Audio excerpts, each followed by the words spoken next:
Oke, assalamualaikum warahmatullahi wabarakatuh. Selamat pagi teman-teman semuanya. Kali ini Ustaz bakalan bahas tentang komik ya. Jadi pasti teman-teman semuanya sudah pada paham tentang komik. Nah, dari gambarnya kalian pasti udah tahu ya, ada karakter Naruto. Nah, ini adalah salah satu komik yang sangat mendunia sekali, menjadi idola ya, komik idola dari anak-anak sampai dewasa.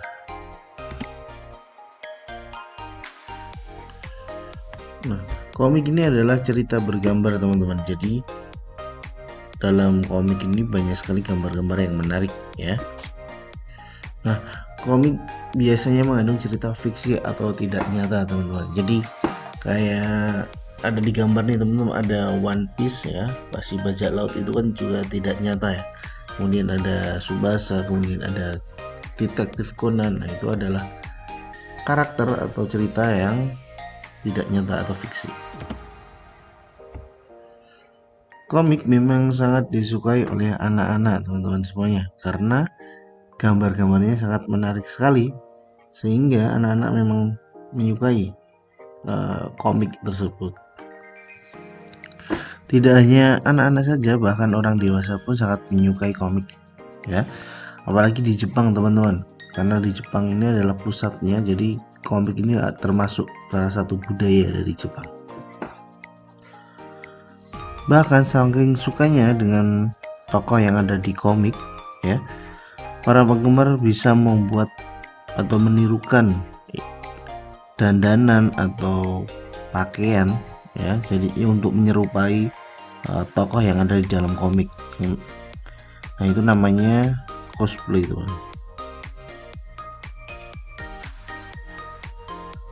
Nah, selanjutnya adalah ciri-ciri komik ya. Yang pertama adalah penyampaian cerita melalui gambar dan bahasa. Nah, ini adalah ciri-ciri komik yang pertama teman-teman.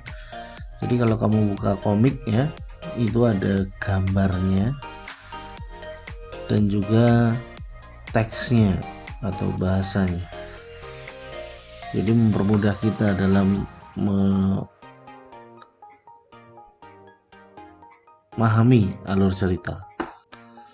Yang kedua adalah bersifat proporsional. Nah, komik dapat secara langsung melibatkan pembaca secara emosional ketika mereka membaca komik. Jadi para pembaca itu bisa merasakan alur ceritanya teman-teman. Jadi bisa sedih, bisa senang, ketawa, tegang karena situasi alur ceritanya.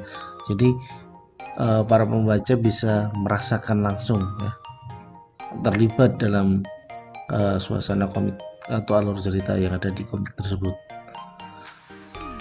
Yang ketiga adalah bahasa percakapan. Nah, biasanya di dalam komik itu menggunakan bahasa sehari-hari, jadi lebih mudah dipahami oleh para pembacanya teman-teman.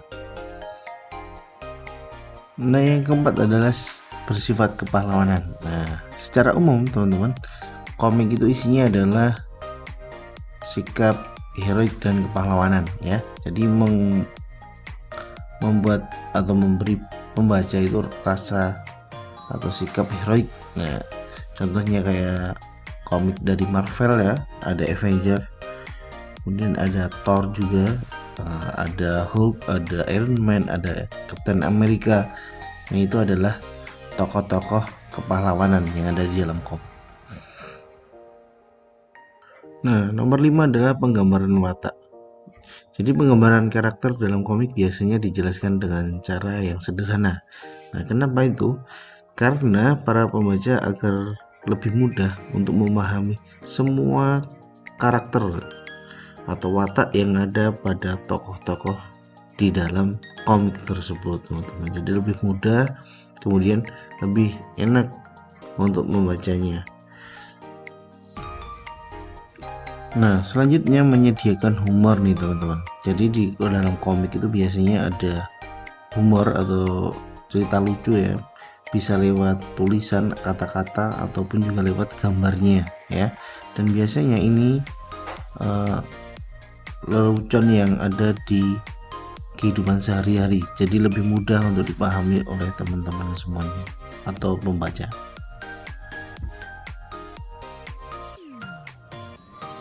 Selanjutnya adalah jenis-jenis komik ya. Yang pertama ada komik strip. Nah, komik ini hanya terdiri dari beberapa panel gambar saja ya, jadi tidak berbuku-buku gitu. Selanjutnya, biasanya fokus hanya pada menanggapi masalah atau peristiwa saat itu ya. Jadi ketika yang lagi hits apa biasanya dibikinkan komik. Nah, biasanya ada di majalah atau koran ya teman-teman. Contohnya majalah itu kayak majalah Bubu, kemudian Kids, Fantasy. Nah, itu ada yang namanya komik strip. Selanjutnya adalah komik buku. Nah, ini komik serial nih teman-teman. Jadi ada vol 1, vol 2 sampai nggak berujung teman-teman. Jadi kayak komik One Piece ya, itu kan nggak selesai-selesai ya. Kemudian ada Naruto itu tetap terus ada serialnya terus sampai satu lemari pun mungkin nggak cukup karena serinya akan nambah terus. Nah itu ya, itu komik buku karena memang berbentuk buku dan sangat banyak serinya. Selanjutnya ada komik humor ya, yang membuat para pembacanya tertawa, bisa lewat gambar maupun lewat kata-kata yang ada di komik. Nah kemudian ada komik petualangan ya, yang isinya adalah tentang pencarian, pertempuran, dan perkelahian ya, memiliki kelompok karakter baik dan buruk ya. Jadi kalau di komik petualangan itu ada tokoh yang baik dan juga tokoh yang buruk. Nah selanjutnya ada komik biografi dan komik ilmiah ya. Kalau komik biografi itu tentang kisah hidup tokoh sejarah ya, tokoh yang sangat penting dimuat dalam komik seperti itu. Kemudian ada komik ilmiah yang isinya adalah campuran narasi dan gambar. Nah, jadi fokus komik ini pada proses penemuan dan hasilnya.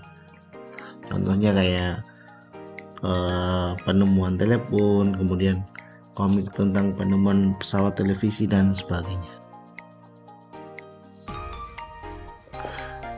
Nah selanjutnya adalah pembagian komik berdasarkan jenis ceritanya nih teman-teman. Nah yang pertama ada komik edukasi ya. Jadi di komik ini ada hiburannya tentunya, kemudian ada pendidikannya.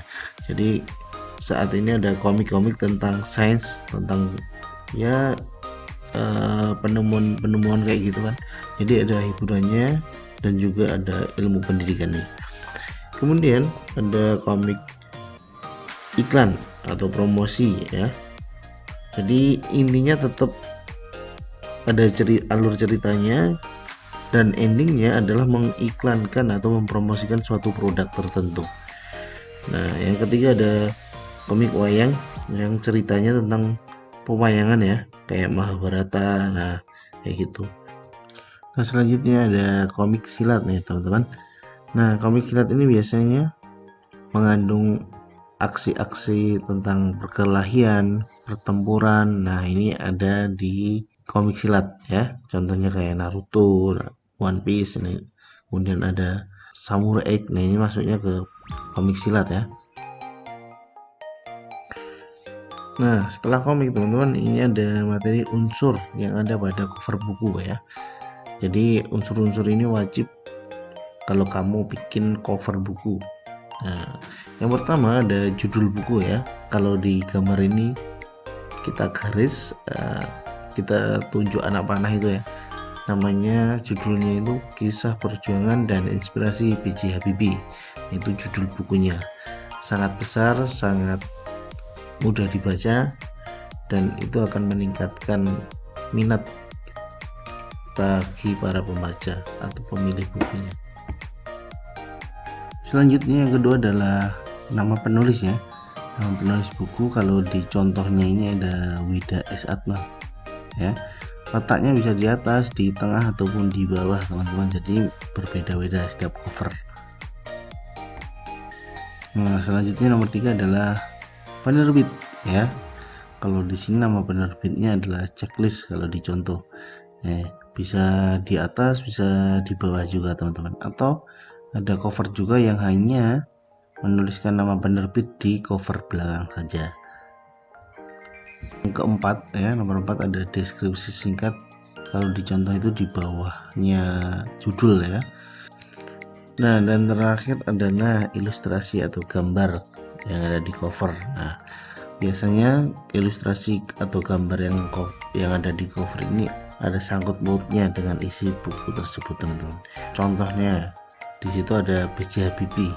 Gak mungkin gambarnya nanti itu Soekarno ya, karena itu tidak relevan dengan isinya, tidak sesuai dengan isi buku tersebut. Kalau isinya B.J. Habibie, maka ilustrasinya adalah gambar dari Bapak B.J. Habibie itu sendiri. Nah, teman-teman, itu tadi materi yang sudah Ustaz sampaikan, dan tugasnya adalah silakan dibaca dan dipahami yang ada di dalam video itu tadi, teman-teman. Dan ini adalah materi terakhir sebelum UTS, dan pastinya materi ini juga akan keluar, jadi silakan dipelajari ya. Terima kasih. Ustadz akhiri akhir kalam. Assalamualaikum warahmatullahi wabarakatuh. Sampai jumpa di video selanjutnya.